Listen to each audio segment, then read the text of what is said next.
工作群里，领导发了本年度销售冠军的名字，并艾特恭喜方宇拿下陈氏集团的大订单，成为我公司本年度销售冠军，大家一起向他学习。可谈下订单的人是我呀！我急忙在群里回复：是不是哪里搞错了？陈氏集团的订单是我谈下来的。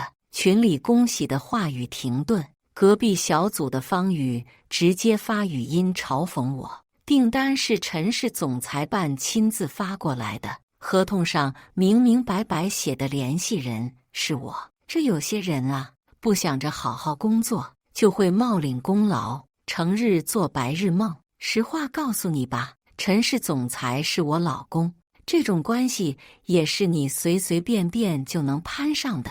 微信工作群里瞬间刷屏，全是对方宇的恭维和对我的谩骂。我皱眉将聊天截图转发给老公：你在外面养人了？大家好，开始今天的分享之前，希望你能给人间烟火点个订阅，我将会分享更多优质的内容。陈子墨那边一直没回信息，电话也打不通，我心里隐隐有些不安，但更多的是不解。这个订单是我亲自打印出来，亲眼看见陈子墨签好字带走的，怎么突然就换成了方宇呢？他还在群里公然声称自己是陈子墨的老婆。高跟鞋踩在地板上发出清脆的响声，还没反应过来时，方宇已经冲到了我工位前，指着我的鼻子大骂：徐婉，我是真没想到你脸这么大，抢我订单就算了，还敢冒充我的身份，你做什么白日梦呢？看见方宇来了，周围的同事立刻满脸堆笑围了过来。方宇，你平时真是太低调了，谁能想到你竟然是陈氏集团的总裁夫人呢？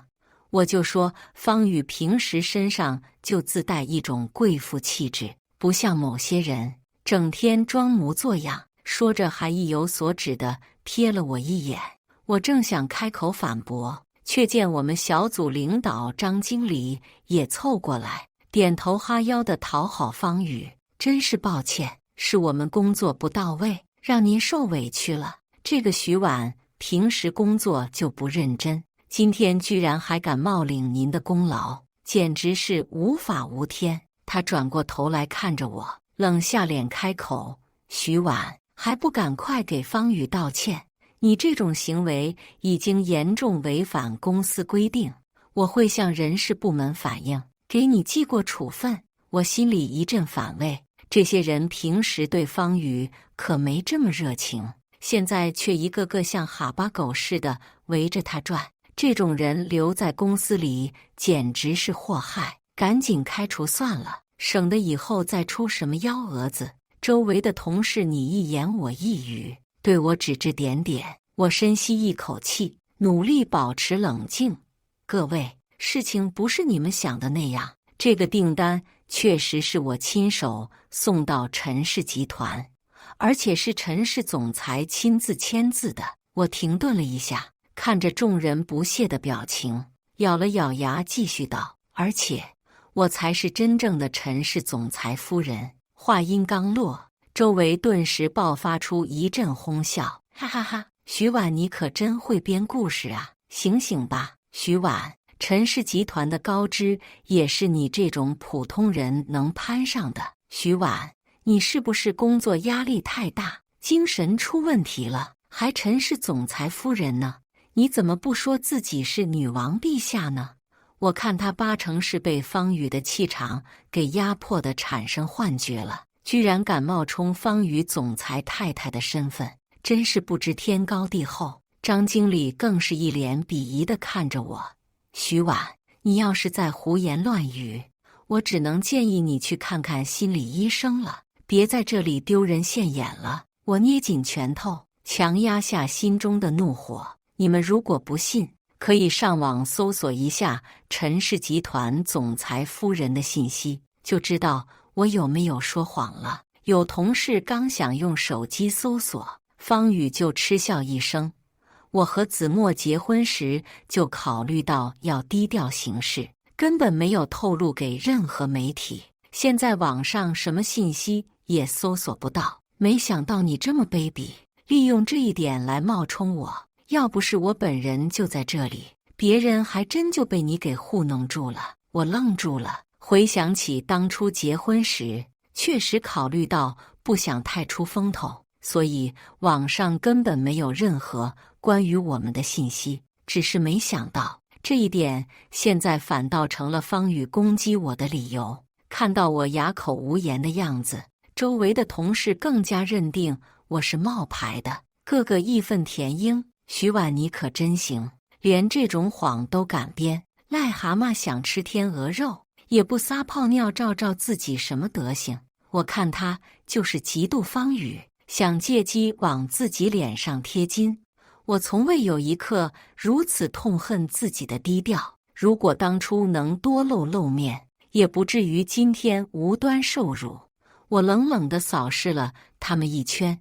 既然这样，我现在就给陈子墨打电话，让他亲自和你们说说到底谁才是陈太太。说着，我拿出手机拨通了老公的号码，然而电话那头只传来无人接听的忙音，嘟嘟嘟的声音在寂静的办公室里显得格外刺耳。方宇见状更加得意了，怎么打不通吗？你该不会随便拨了一个号就说是陈子墨吧？说完，方宇得意洋洋地掏出手机，拨通了一个号码。他故意把音量调大，让周围的人都能听得到。喂，子墨，在公司遇到点麻烦，你能来一趟吗？电话那头传来一个男声，虽然听不清具体内容，但声音听着很耳熟。我知道你很忙，不过我们公司有个不知天高地厚的小员工，居然敢冒充我说自己才是陈氏总裁夫人，真是太可笑了，对吧？方宇意有所指地瞥了我一眼。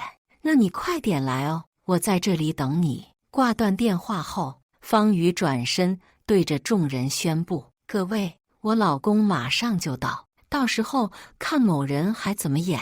我冷冷地盯着他，心想：好啊，既然你要玩，那我就陪你玩到底。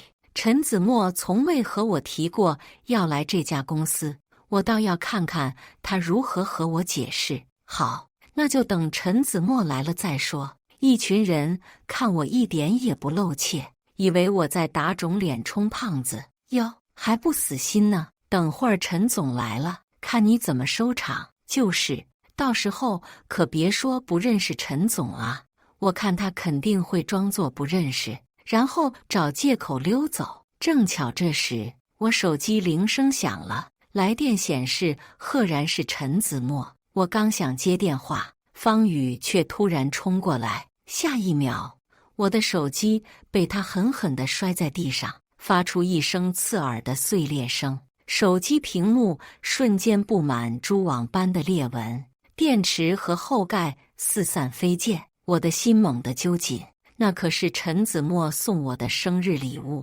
更重要的是，里面存储许多重要资料。哎呀，不好意思啊，手滑了。方宇假惺惺的道歉，脸上却笑得得意。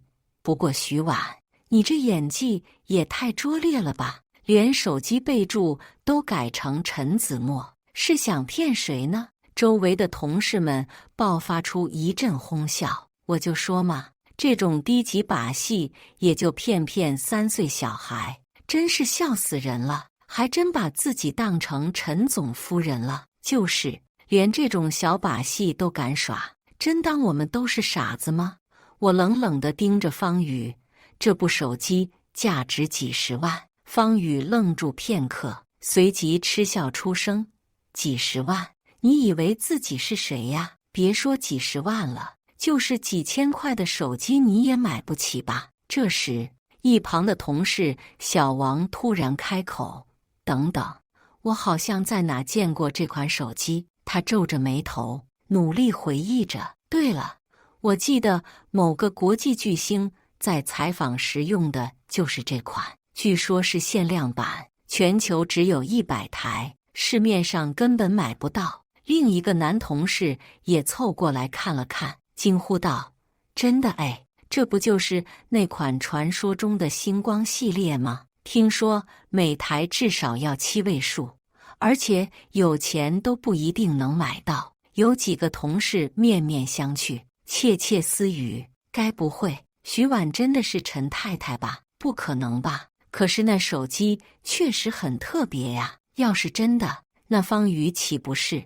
眼看局势有些失控，方宇的脸色变得阴沉，他狠狠瞪了小王一眼，然后猛地抬起脚，踩在已经破碎的手机上，咔嚓一声，手机彻底碎成了渣渣。方宇冷笑着，用鞋跟碾过每一寸碎片。高仿货而已，装什么装？我浑身颤抖，咬牙切齿：“你会后悔的。”方宇好像听见了什么天大的笑话，笑得前俯后仰，真好笑。就算是真的，我也赔得起，毕竟我才是真正的陈太太。我拳头攥紧，指甲深深陷入掌心。那手机是子墨亲手定制的，上面还刻着我们的结婚纪念日，现在却被这个疯女人毁得一干二净。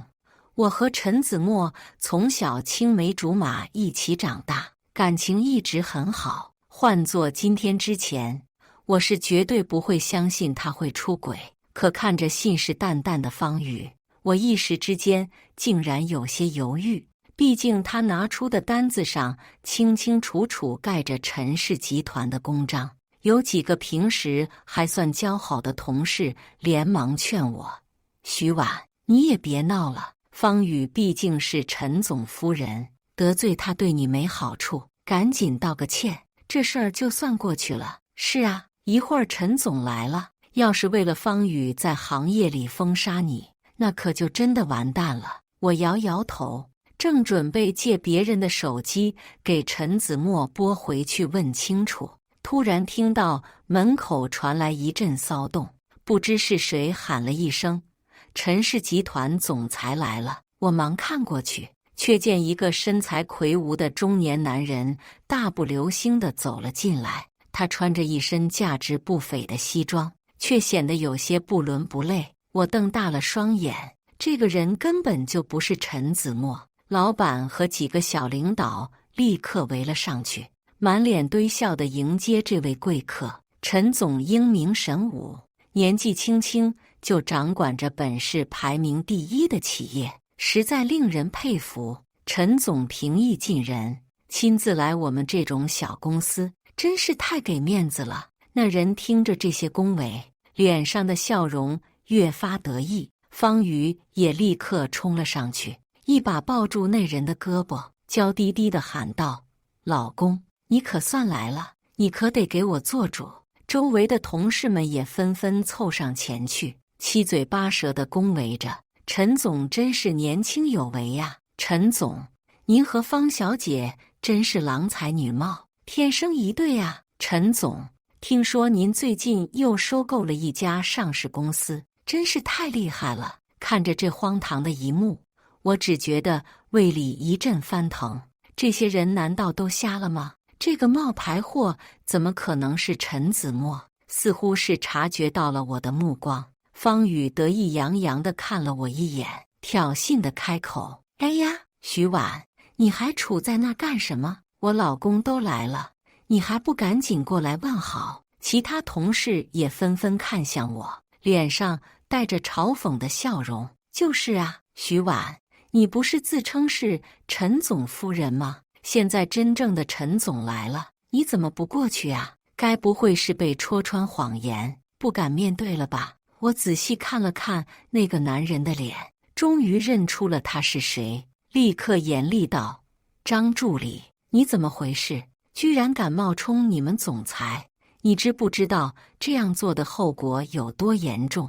立刻给我停止这场闹剧！”话音刚落，整个办公室瞬间安静了下来，所有人都目瞪口呆地看着我，仿佛我疯了一般。张助理一愣，眼中闪过一丝慌乱，但他很快就镇定下来，冷冷地看着我：“你在胡说八道什么？我就是陈子墨，陈氏集团的总裁，倒是你，我根本不认识你是谁。他转向我们的老板，冷声道：你们公司这位员工似乎有些精神问题，我建议你们还是把他开除吧，把这种疯疯癫癫的人留在公司里，我怎么放心把订单交到你们公司？老板闻言立刻点头哈腰，陈总说得对，我这就把他开除。他转向我，脸色阴沉：徐婉，你太过分了，居然敢冒充陈总夫人，还污蔑陈总！我宣布你被开除了，现在就给我滚出去！其他同事也纷纷附和：就是，谁让你得罪了我们最大的客户？像你这种疯子，就该滚出公司！我曾在陈子墨的视频会议上见过这个新来的张助理，确实是他本人没错，只是他入职之后，我还没去过陈氏集团，他自然是没见过我的。我盯着张助理，一字一句道：我再说一遍，我就是陈子墨的妻子，总裁夫人张助理。我劝你最好想清楚这样做的后果。张助理眼中闪过一丝心虚，但看到身边的方宇，又咬牙大吼：你在说什么胡话？我根本就不认识你，你别再在这里胡闹了，赶紧来人把他赶出去！方宇也跟着嘲讽道：哎呀，徐婉，你就别再自欺欺人了，我老公都说不认识你了，你还在这里装什么装？他突然走到我的办公桌前，伸手抓起桌上一个精美的水晶杯，这杯子看起来挺漂亮的嘛，假装欣赏了一下，突然松手，哎呀，手滑了！啪的一声脆响，水晶杯摔在地上，碎成了好几块。我的心一下子就紧了，那可是陈子墨在拍卖会上花了大价钱买下来送给我的。我气得浑身发抖。那个杯子很值钱的，方宇却不以为然地撇了撇嘴：值钱？就这破玩意儿？别说笑了。张助理也在一旁冷笑：就是一个破杯子而已，有什么好心疼的？反正你马上就要滚蛋了，留着也是浪费。得到了陈总裁的首肯，其他人顿时兴奋起来，他们一拥而上，开始肆无忌惮地砸我桌上的东西。啪哐！我眼睁睁地看着那些珍贵的物件一个接一个的被摔碎在地上，却无力阻止。老板更是对一旁的保安大喊：快把徐婉和这些垃圾一起扔出去，别脏了陈总的眼！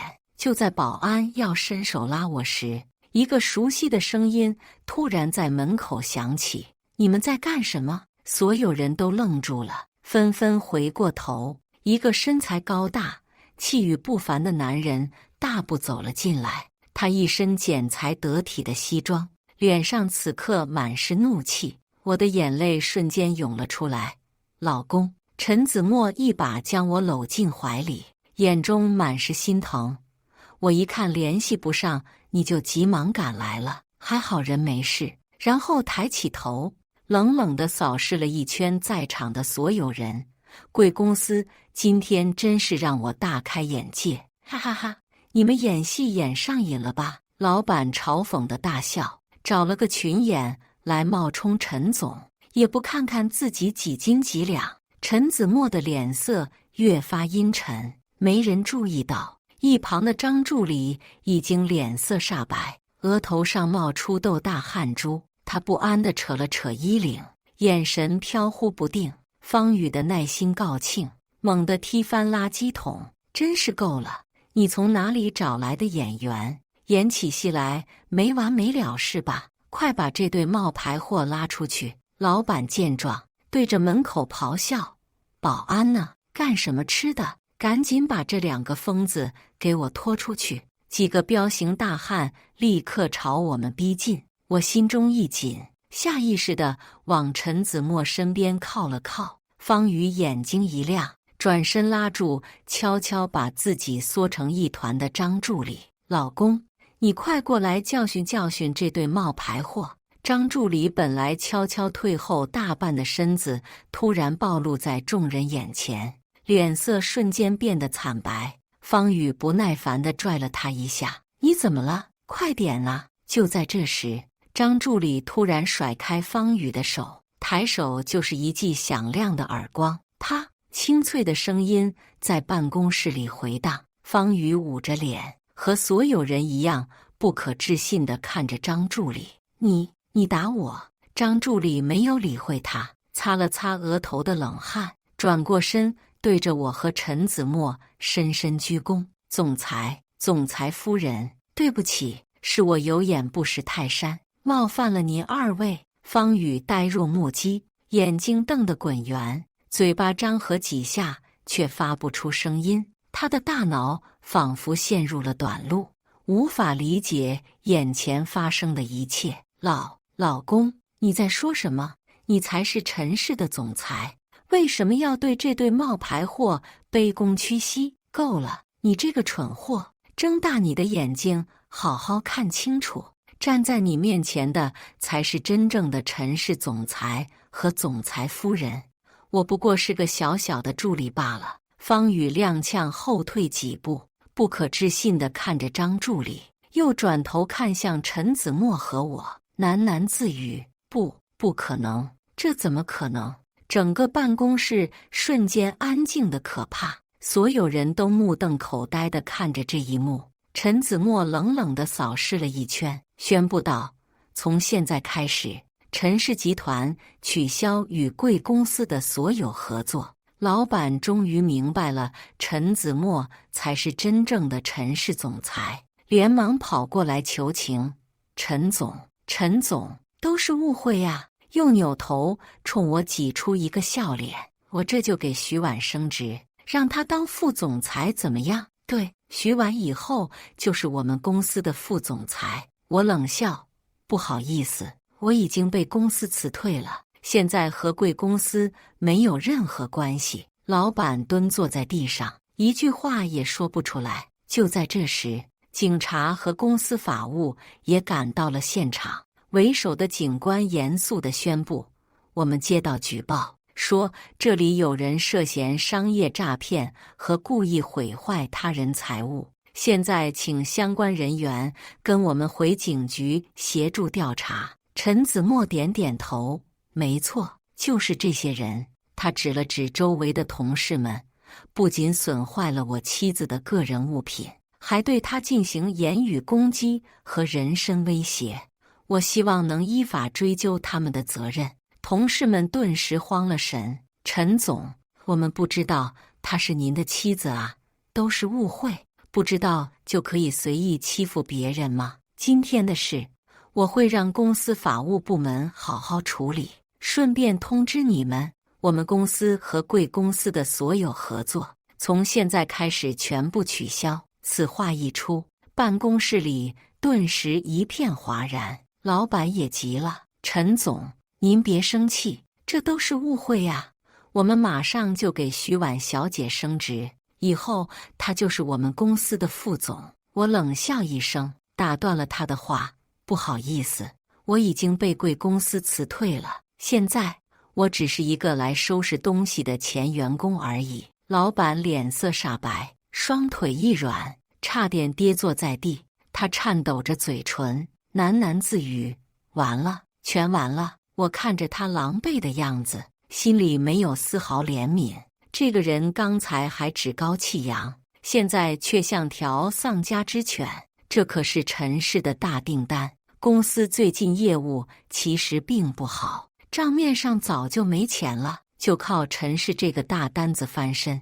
这也是老板为什么这么重视方宇。老板见陈子墨不为所动，脸色由白转红，怒火中烧地瞪着方宇和张助理：“都是你们这两个蠢货，害我丢了大生意！”说着，抄起桌上的文件夹，朝方宇的脑袋砸去。方宇下意识地往后一躲，文件夹重重地砸在张助理的肩膀上。刚才还鼻孔朝天的人惨叫一声，满地打滚。老板没看地上的人一眼，狠狠盯着方宇：“滚出去！你被开除了！”我看着这荒诞的一幕，不禁觉得讽刺。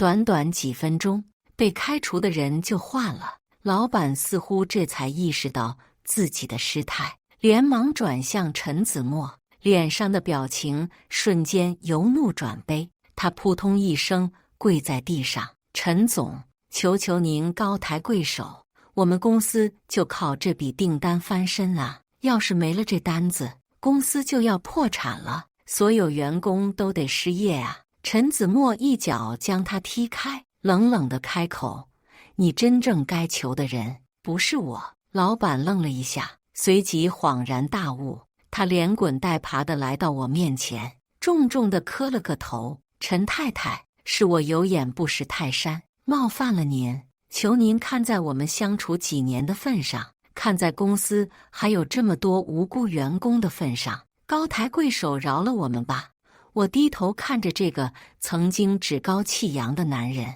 此刻却像条丧家之犬般匍匐在地，心中只有深深的厌恶。老板，你似乎忘了，就在不久前，你亲口宣布我被开除了。这样一个不看重员工付出、对员工不公、黑心的公司，我怎么可能把陈氏的订单交付给你们？在警察的带领下，在场人员都被带到了警局。我坚持每个人按照损坏物品的程度来赔偿。陈子墨找来鉴定专家，对所有损失进行了评估，总共3亿多，每个人都有至少几千万的赔偿。刚才打砸东西最狠的几个人瞬间脸色惨白：“怎么会这么多？”徐婉：“不，陈太太，您大人有大量，别和我们计较了，我们真的赔不起啊。”“是啊，您可是陈氏集团的总裁夫人，家里这么有钱，何必跟我们这些小人物计较呢？这点赔偿对您来说不过是9牛1毛，就饶了我们吧。这些人刚才还在肆意破坏我的东西，现在却想用这种卑劣的方式逃避责任。”我冷冷地看着他们，心里涌起一阵厌恶。“不好意思，规矩就是规矩，你们造成的损失必须全额赔偿。”几个人眼看求饶不成，干脆破罐子破摔，在警局撒泼打滚。“你这个为富不仁的女人，有钱了不起呀？我们辛辛苦苦工作，就是为了养肥你这种人吗？就是装什么清高？你们这些有钱人就知道欺负我们穷人。”眼看场面越来越失控，一旁的警察终于忍不住站了出来，厉声喝止：“够了！穷不是你们作恶的理由，破坏他人财物就要负起责任来，这是法律，跟有钱没钱无关。这里是警察局，再无理取闹都抓起来。”轰轰的人群终于安静下来，有人蹲在地上嚎啕大哭。看到从进警察局起就缩在角落里的方宇和张助理后，猛地扑了上去：“都怪你们，要不是你们带头砸东西，我也不会落到这个地步。”另外几个人冲上去，眼看方宇和张助理被抓花脸，身上都是血印子，警察只得将几个动手的人先关在隔壁的房间里。屋子里再次陷入一片死寂。方宇和张助理浑身带血，惨白着脸站在墙角，他们身上的伤痕触目惊心，脸上的抓痕还在渗血，衣服也被撕扯得破烂不堪。突然，方宇像是想起了什么，颤抖着声音问道：“刚才说我们砸坏的东西值多少钱？”砸坏的东西里面，他们俩砸的最多，占了小2亿。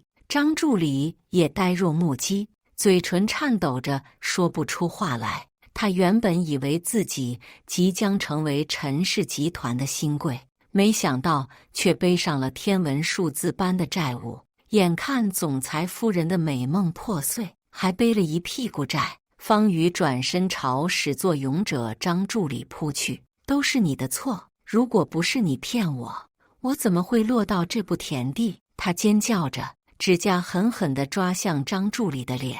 张助理没料到方宇会突然发难，一时不察被抓破了脸。他怒吼一声，抬手就是一记耳光扇在方宇脸上。闭嘴！你这个蠢货，连真假都分不清，活该被骗。两人在警局里扭打成一团，互相谩骂。警察好不容易才把他们分开。方宇突然转向陈子墨，楚楚可怜地扒拉着他的衣袖。陈总，我比徐婉能干多了，长得也漂亮，绝对拿得出手。您休了她，娶我吧，我保证会比她更懂得照顾您，让您在商场上更有面子。陈子墨反应极快，像是触电了一般，猛地跳开，滚开！他一脸嫌恶地拍打着刚才被方宇碰过的袖子，仿佛那里沾了什么脏东西。你这种女人也配跟我老婆比？你和张助理的所作所为已经触犯法律，我绝不会姑息。扭过头看向警察同志，冷下声音，一字一句道：我们坚决不接受调解，一定要让这两个人受到应有的惩罚。经过警方深入调查，张助理和方宇的诈骗行为终于水落石出。原来张助理为了追求方宇，不惜冒充自己是陈氏集团总裁，他精心伪造了一张假结婚证，还偷偷篡改了公司内部系统，将自己的职位显示为总裁。后来他为了让方宇拿下销冠，偷偷篡改了订单上的联系人，把我的名字改成了方宇。为了让方宇相信他的身份，张助理甚至挪用公司的钱租豪车，带他出入高档场所。他们在奢华的餐厅用餐，出入名贵的会所。方宇被这样的总裁迷得神魂颠倒，对张助理言听计从。他幻想着自己即将成为豪门阔太，每天都沉浸在即将飞上枝头变凤凰的美梦中。最终，张助理和方宇都因为商业诈骗罪被起诉。法庭上，两人互相指责对方是主谋，试图推卸责任，但证据确凿，他们难逃法网。判决下来后，张助理被判处7年有期徒刑，方宇则被判5年。除了牢狱之灾，他们还面临着巨额赔偿，光是对陈氏集团的赔偿就高达数亿，更不用说砸坏我东西的赔偿。这笔天文数字般的赔偿金会让他们在出狱后再无翻身的可能。我后来回了公司一趟，拿走自己的东西，失去了陈氏这笔大订单后，公司很快就陷入了困境，客户纷纷流失，资金链断裂，最终不得不宣布破产。几年后的一天，我和陈子墨正在街上悠闲地散步，阳光明媚，街道两旁的树木郁郁葱葱，空气中弥漫着花香。突然看到路边有2个衣衫褴褛的乞丐，正在争抢垃圾桶里的东西。你这个贱人，都是你害我变成这样的！呸！要不是你骗我，我能落到这个地步吗？仔细一看，居然是张助理和方宇，他们的样子已经面目全非，互相骂骂咧咧地推搡着。陈子墨轻轻握住我的手，别看了，我们回家吧。我点点头，转身离开。以上就是今天分享的故事，大家有什么想说的、想吐槽的，欢迎在下方评论交流，也更希望能给人间烟火点个订阅，我将会分享更多优质的故事内容。